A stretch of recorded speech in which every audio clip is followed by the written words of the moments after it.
বন্ধুরা এইভাবে একবার হলো বাড়িতে ট্রাই করে দেখবেন, সর্ষে ইলিশটা কিন্তু খেতে দুর্দান্ত স্বাদের হয়। একবার হলেও আপনারা এইভাবে বানাবেনই বাড়িতে। হয়ে গেছে, এবার নামিয়ে দিচ্ছি।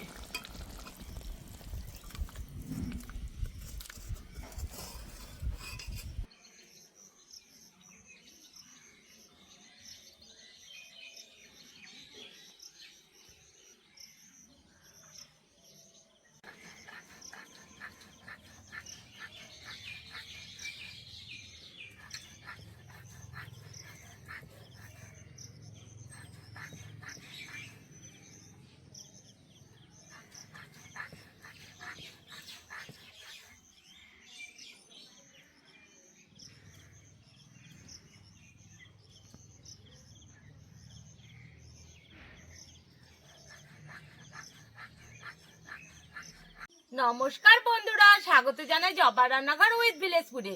বন্ধুরা, বাঙালির একটা জনপ্রিয় রান্না সর্ষে ইলিশ বানিয়ে দেখাবো। ভিডিওটি সম্পূর্ণ দেখবেন, ভালো লাগলে লাইক কমেন্ট শেয়ার করে দেবেন, ফলো এবং সাবস্ক্রাইব করতে ভুলবেন না কিন্তু। মশলাগুলো বেটে নেব। প্রথমে সর্ষেগুলো বেটে নেব। দিয়ে দেব সাদা সর্ষে, দেব কালো সর্ষে।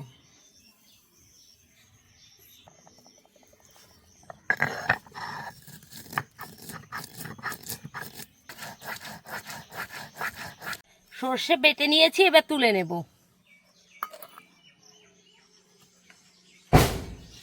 সর্ষে বাটাটা একটু ছাঁকনির সাহায্যে ছেঁকে নেব।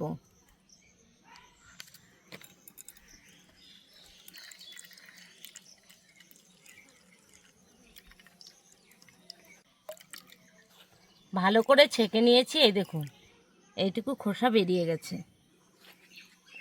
মাছগুলো ম্যারিনেট করে নেব। দিয়ে দেব লবণ,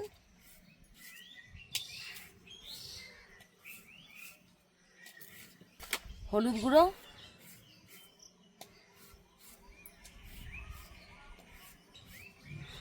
অল্প একটু তেল,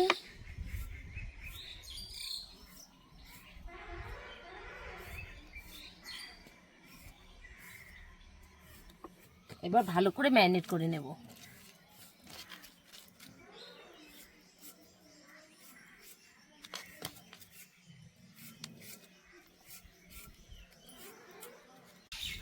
খুব ভালো করে মাছগুলো ম্যারিনেট করে নিয়েছি, এবার রেখে দেবো রেস্টে। কড়াই বসিয়ে দিয়েছি, কড়াই গরমও হয়ে গেছে, এবার দিয়ে দেব তেল। তেল ভালো করে গরম করে নিয়েছি, এবার মাছগুলো দিয়ে দেব।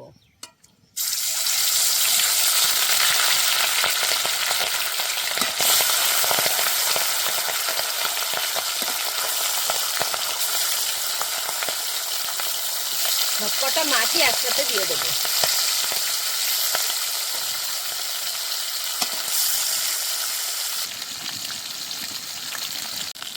মাছগুলো এবার উল্টে দেব।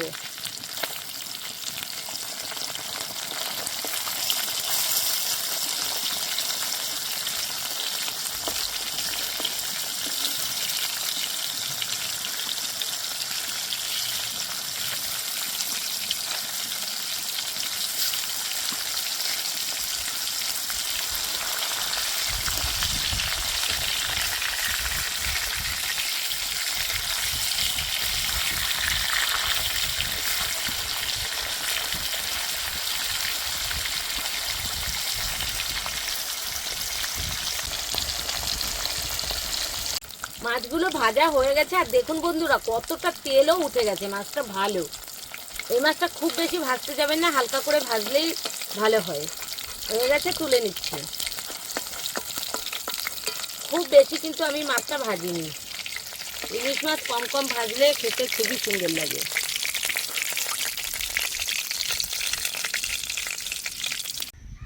দিয়ে দেব গোটা কালো জিরে,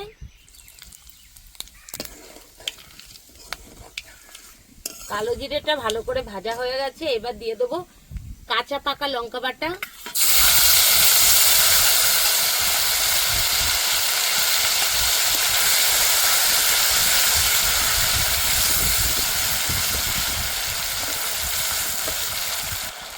স্বাদ মতো লবণ,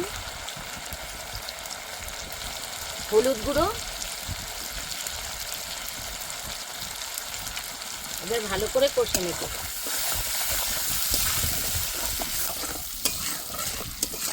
মশলাটা ভালো করে ভেজে নিয়েছি, এবার দিয়ে দেবো শস্য বাটা। এখানে 2 রকমের শস্য আছে।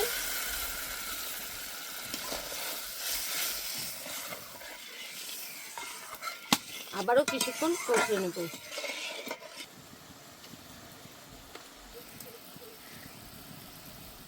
সর্ষেটা অল্প একটু কষে নিয়েছি, এবার দিয়ে দেবো জল।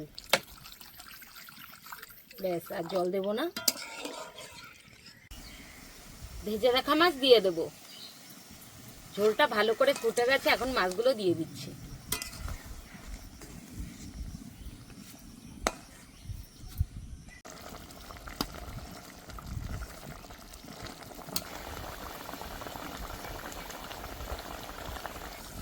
উপর দিয়ে দেবো কটা চেরা কাঁচা লঙ্কা, আর একটা দেবো গোটা শুকনো লঙ্কা।